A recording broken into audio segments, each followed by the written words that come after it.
nongeye kubasuhuza muri kumwe na Veniste Nshimiyimana. Mu Rwanda mutwumvira kuri FM 104.3, naho mu Burundi turi ku mirongo migufi ya shortwave kuri metero 19 na 22. Dore ingingo nkuru twabateguriye. Mu Rwanda urugereko rwihariye rw'urukiko rukuru rumaze gukatira Madame Yvonne Damange ibyamugwiza imyaka 15 y'igifungo n'ihazabu ya miliyoni 2. Mu Rwanda kandi isaa 10 ku isaha yo muri icyo gihugu urukiko rukuru rw'ubucuruzi i Kigali rurafata umwanzuro ku bujurire bwatanzwe n'umuryango wa Rwigara usaba ko cyamunara kugurisha hoteli yabo ihagarara. Nuko byavuzwe nyiburanisha tariki 12 z'ukwezi kwa mbere uyu mwaka Koje Bank yandikiye umuryango wa Rwigara yubwira ko umwenda ungana na miliyoni 489,928 n'amafaranga 199. Kandi twebwe turegera yuko uwo mwenda utabaho kuko dufite impapuro banke yandikira Premier Tobacco yuko uwo mwenda warangiye kwishyurwa. Maître Henri Pierre Munyangabe wunganira Koje Bank na Janvier Rwagatare wunganira PTC murabumva mukanya.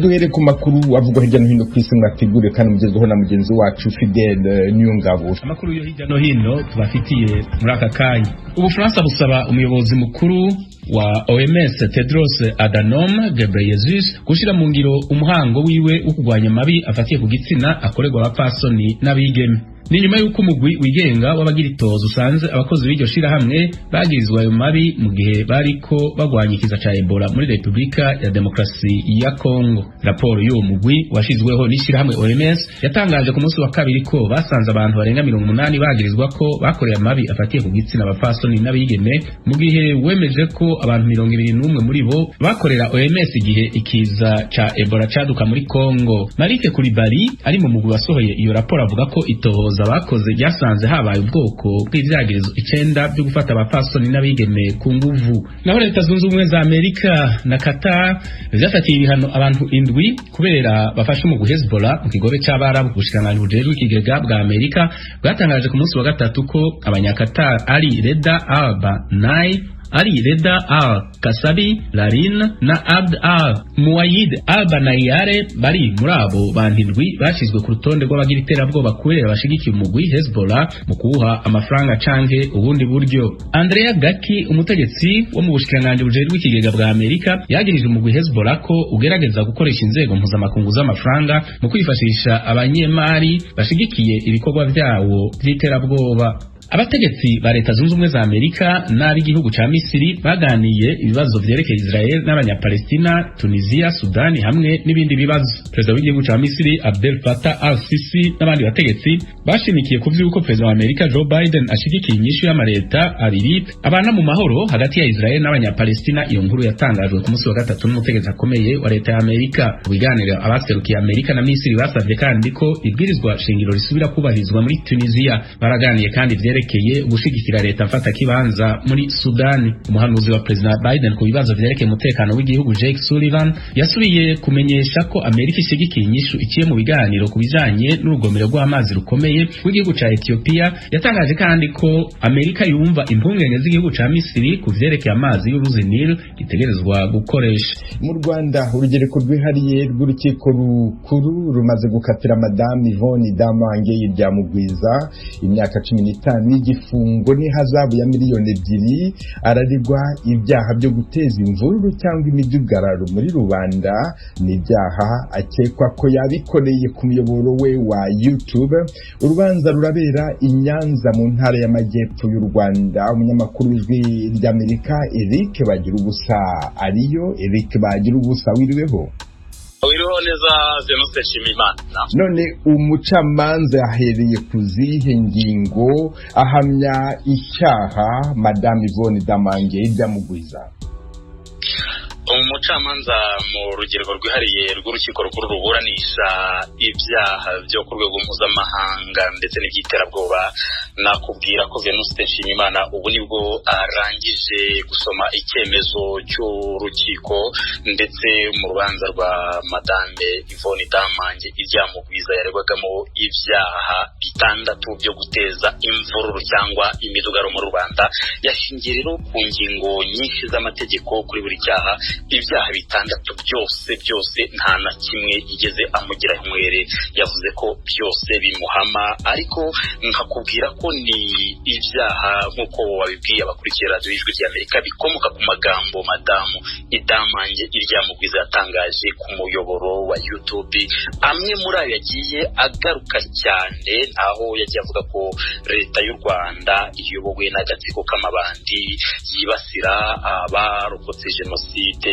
ndetse akavuga ko inzibutso za jenoside zimeze nka butiki imibiri y'abarokotse jenoside iri mu nzibutso ngo ni nk'ibicuruzwa ibyo byose rero umucamanza yasesenguye avuga ko bigize ibyaha ndetse biri no mu kiswe impurane mbonezabyaha n'impurane mbonezamugambi ahita amukatira imyaka 15 ndetse n'ihazabu ya miliyoni 2. none icyo cyaha Madame Damange iryamugwiza yahamijwe n'urukiko gishobora kujuririrwa ibyo ni ibyaha bishobora kujuririrwa nk'uko bivuze cyangwa rubibajije ariko nkibutsa ko nanone kuba yajurira ni kimwe no kuba ataraburanye n'ikindi Madame Damange iryamugwiza urubanza rwari rwategetswe ko rugomba kubera mu muhezo ariko Madame Yvonne Damange yanze kwitabira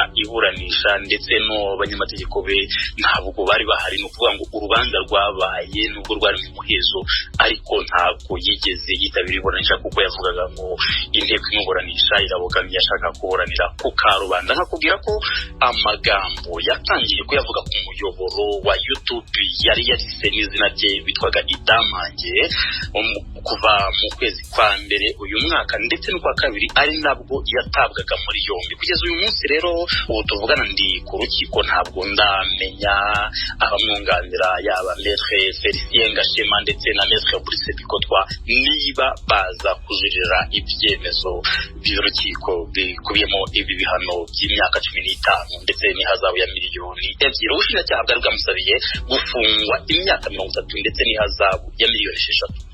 mukanya wavugaga yuko Damange yanze kwitaba urukiko kugira ngo aburane uyu munsi se igihe urukiko rwamukatiraga yarahari ndakumenyesha ko no rubanza nabonaga rwiganjemo abashinzwe umutekano bari no mu mpuzankano za polisi ndetse nanjye umunyamakuru n'undi munyamakuru umwe ndetse n'inteko iburanisha nta bandi bantu bari bahari yaba bamwunganira Damange we ari muri gereza ahafungiwe nakubwira ko muri rusange nuko nguko abumvaga urubanza twari tumeze Eric bagira ubusa Inyanza mu ntara y'Amajyepfo y'u Rwanda ndagushimye cyane kandi nkwifurije umunsi mwiza ndagushimiye nanjye Venuste Nshimiyimana kandi nkwifurije akazi keza tukivuga ku butabera mu Rwanda saa 10 ku isaha yo muri icyo gihugu urukiko rukuru rw'ubucuruzi i Kigali rurafata umwanzuro ku bujurire bwatanzwe n'umuryango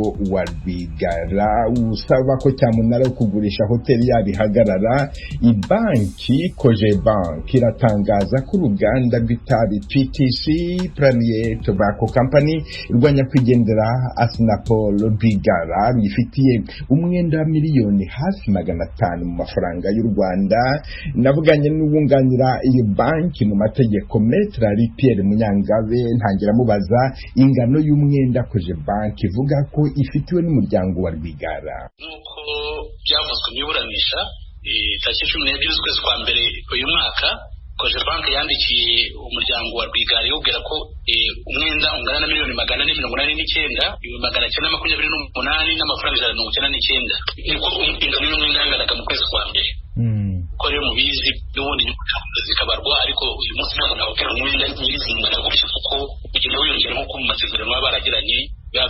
barabyemeranyijweho ariko uyu munsi ndababwira situation yo mu kwezi kwa mbere 1,489,928 n'amafaranga 199.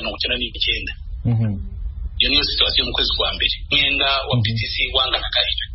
Ubwo ni mu kwezi kwa mbere miliyoni hafi 500 umwenda PTC yari ifitiye Cogebank. Aho ngaho ntabwo mwashyizeho inyungu zishobora kuba zariyongereyeho muri aya mezi 9 ashize. Ntabwo nazivuga sinazimenya. None uwo mwenda wose wa miliyoni hafi 500 uturuka he?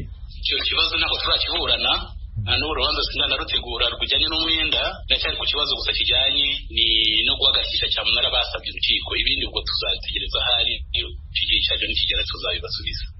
Murakoze cyane kutubwira ibyerekeranye n'uyu mwenda kubera ko wa mugani w'abanyarwanda ni hano ruzingiye kubera ko tuvugana n'umuryango wa Rwigara wa nyakwigendera Rwigara Assinapol twabwiwe hano ku Ijwi ry'Amerika ko bafite ibimenyetso byerekana ko nta mwenda bafitiye banke. None ayo mafaranga miliyoni hafi 500 muvuga kandi umuryango wa Rwigara uvuga ko ufite impapuro mwawandikiye muvuga ko nta mwenda ubarimo, none ayo miliyoni hafi 500 muvuga aturuka he? Nk'uko nabibabwiye icyo kibazo tuzakiburana mu rubanza rw'imizi PTC yatanze twaba twihanganizwa turetse kugira icyo tukivugaho. Ariko izo mpapuro nk'uwunganira Cogebank, impapuro zigaragaza ko nta mwenda kwa Rwigara bafitiye Cogebank murazifite? Ko nta mwenda? Oya, ntabwo ari byo.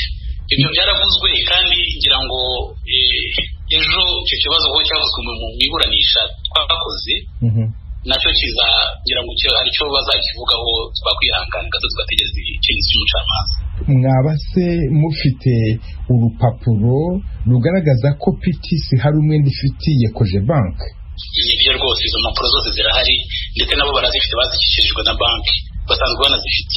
Maître Ari Pierre Munyangabe ndabashimiye cyane kubw'aka kanya muhaye Ijwi ry'Amerika. Namwe ndabashimiye cyane kuba mwafashe umwanya wanyu kugira ngo mukagira ibyo mubaza kugira ngo ibibazo bisobanuke neza kurusha murakoze. Uwunganira mu mategeko umuryango wa nyakwigendera Assinapol Rwigara mu rubanza uburana na Cogebank, Maître Janvier Rwagatare yabwiye Ijwi ry'Amerika ko afite impapuro zerekana ko Cogebank yanditse ivuga ko nta mwenda PTC uruganda rw'itabi rwa Rwigara rufitiye iyo banki. Uwo mwenda ni uzaburanwa muri fond. Ubwo rero urumva twaba tugiye kwantama fond kandi tukiri mu mareferi. Maître yitwa Maître Pierre Ari Munyangabe yambwiye ko umwenda umuryango wa Rwigara ufitiye banke ungana na miliyoni 489 n'ibihumbi 928 n'N199. Uwo mwenda namwe murawuzi mufite impapuro wanditseho? Kandi twebwe turegera yuko uwo mwenda utabaho kuko dufite impapuro banke yandikira Premier Tobacco yuko uwo mwenda warangiye kwishyurwa. Izo mpapuro murazifite? Turazifite. None se ko Maître Munyangabe ambwira ko izo mpapuro zigaragaza ko nta mwenda mufite, ko izo mpapuro zitabaho? Twe turazifite ariko ku buryo mwazigaragariza umucamanza za Cogebank none ntitunazigaragaza ahubwo mu rukiko. None se Maître Rwagatare ko nabajije Munyangabe akambwira ko uwo mwenda mufite kandi ko batigeze na rimwe babandikira babwira ko nta mwenda mubafitiye, izo mpapuro mwazi ninde wazanditse ndo wazizeho umukono? Ni Cogebank rwose ndazifite. Ku buryo wakoherereza n'Ijwi ry'Amerika kopi tukazibona? Ibyo nababwiye ko bizaba ariko ibi bitakiri kuko icyo gihe tugiye kuburanira na Munyangabe noneho ku Ijwi ry'Amerika. Ijwi ry'Amerika rirabafasha gusobanura ibintu uko biteye. Nkubwiye yuko nzifite yewe. Janvier Rwagatare ndagushimiye cyane kubw'aka kanya uhaye Ijwi ry'Amerika. Okay, merci. Nibutse ko umwanzuro w'urukiko yegerejwe uyu munsi saa 10 ku isaha yo mu Rwanda. Ibi biganiro byombi by'aba banyamategeko wakoje bank n'uwa Rwigara mwabisanga kuri Facebook no ku rubuga rwa internet kuri wa eshatu @radio.com. Mukomeje kumva radio ijwi ry'Amerika ivugira i Washington DC mu Kirundi n'Ikinyarwanda. Mu Burundi abantu babiri bahitanywe na grenade mu ijoro ryakeye ejo ku mutumba wa Vugizo muri commune Mutimbuzi y'intara ya Bujumbura. Abandi bane barakomeretse. N'inkuru ijwi ry'Amerika yabateguye ifatanije n'inshuti zayo mu Burundi. Muragezwaho na Desire Hatungimana uri Kigali mu Rwanda. Inyuma y'indwi irenga habaye ibitero by'amagrenade mu mihingo itandukanye y'u Burundi ku mugoroba w'uyu wa kabiri nk'igihe cy'isaha 1:20 grenade yatewe ahakoraniye abantu benshi biturutse ku mishamirano nk'uko bitangazwa n'igipolisi cy'u Burundi. Abahaturiye bakavuga ko abantu babiri baciye bahasiga ubuzima, bane barakomereka. Uwateye iyo grenade nawe yarahagaritswe n'igipolisi cyanyarutse gushika ku mutumba Vugizo. Ico gipolisi kikavuga ko ubu afungiye mu gashoka komisariya y'igipolisi muri zone Gatumba ku mvo z'amatohoza. Ivyo bitero vy'amagrenade bigize imisi biba mu ntara zimwe z'u Burundi biriyamirizwa n'abatari bake, harimwo abanyepolitike bayaze n'abakunzi b'ijwi rya Amerika. Petero Karaveri Nahimana arongoye umugambwe Sawanya Frodebu n'umwe muri abo banyapolitike. Ivyo bitero rero bimeze gutyo ni ngombwa mugambwe Sawanya Frodebu tuvyiyamirize nk'uko twama tubikora, ko noneho umugambwe Sawanya Frodebu ntwemera na gatoyi yuko naho ufise ibyo usaba muri politike ubicisha mu bintu by'amaraso. Leta nayo cane ico tuyisaba, leta nijejwe umutekano w'abanyagihugu n'igihugu, nibakore ibishoboka byose kugira ngo bakingire abanyagihugu n'igihugu. Eka no ku ruhande rwa Kodebu Iragi Ryandadaye bariyamiriza ivyo bitero by'amagrenade ku Barundi bitekaniye. Kefa Nibizi arongoye uwo mugambwe avuga ko ibihe vya none atari byo gutera amagrenade, agasaba abayatera kubihagarika. Leta nayo igacungera umutekano w'abanyagihugu nk'uko uwarongoye uwo mugambwe Kodebu yabibwiye abakunzi b'ijwi rya Amerika. Turatera ivyatsi bene ivyo bitero usanga bihitana abenegihugu batekanye, mbere baba bari mu bikorwa vyabo za misi yose. Dufatira ngaho rero dusaba abakora bene ivyo bitero yuko bobihagarika, ko atakindi bizana kese kuzana amaganya mu benegihugu n'amaganya mu gihugu cose. Ubugambwe Kodebu uranasaba leta yuko yogwiza inguvu zo gucungera abenegihugu, ukanaraba neza yuko abagize amakomite ajeje umutekano kimwe bose bariko bakora neza. Eka no ku ruhande rw'amashirahamwe adaharanira ibicaro vya politike yemewe na leta y'u Burundi, abayarongoye basanga gutera amagrenade ari ibikorwa vy'iterabwoba. Ishirahamwe ry'ibikorwa kinyafrika vy'impuhwe make mu mfunyapfunyo ni rimwe muri ayo mashirahamwe. Umuvugizi w'iryo shirahamwe Penta Hayimana yabwiye abakunzi b'ijwi rya Amerika ko abantu bakora ubwo bubisha baba badatinya Imana. Twebwe muri maka abantu nkabo tubafata yuko ari abantu by'ukuri batariko barabona two turaja gupfa gutera grenade hari abantu benshi ntuzi ko hatavuye mu tantine uwo muvukana, bivuga ikintu umutima bukoko bukoresha abantu bagifise umutima twovuga w'ubukoko. Nibaza yuko bibagira yuko buryo Burundi ari ubutunzi budasanzwe Imana yaduhaye. Kamutotera ubwa mbere turasaba leta nkuko ari nzeye kandi inkozi ikora igikorwa cyayo kugira ngo abantu bakoze ivyo bamenyekane, hama ndetse banahanwe kugira ngo n'ubundi abonereho yuko namakosa, kuko kudahana murabizi yuko abantu bashobora kubikira uko bishakira. Abakunzi b'ijwi rya Amerika bashatse kumenya ico ubushikiranganje bw'umutekano buvuga kuri ivyo bitero by'amagrenade. Umuvugizi w'ubwo bushikiranganje Pierre Nkurikiye yabishuye ko ubwo bushikiranganje butekanya vuba inama kuri ico kibazo n'abegwa n'ikibazo c'umutekano w'igihugu. Abantu 9 bamaze gusiga ubuzima muri ivyo bitero by'amagrenade, abandi 140 barakomereka mu ntara za Gitega, Bujumbura na Meri ya Bujumbura. Mu ntara ya Kivu y'Epfo muri Republika ya Demokarasi ya Kongo, abantu bitwaje intwaro bashimusa abagore bane muri groupement ya Balala bari mu nzira bagana mu isoko rya Lusenda. Uvira Vedaste Ngabo. Aba bantu bari mu isoko yo mu Lusenda bavuye mu bice bitandukanye byo mu misozi miremire ya Bibogobogo. Bavuga yuko iryo shimutwa ryabereye aho bita kwa Runiya, ni mu birometero bigera kuri bine uvuye mu nkambi y'Abarundi ya Rusenda. Abo bagore bashimuswe barimo abanyamurengekazi 3 n'umupfurerokazi umwe. Bikekwa ariko bashimuswe n'abagwanyi b'abamayimayi. Mu gitondo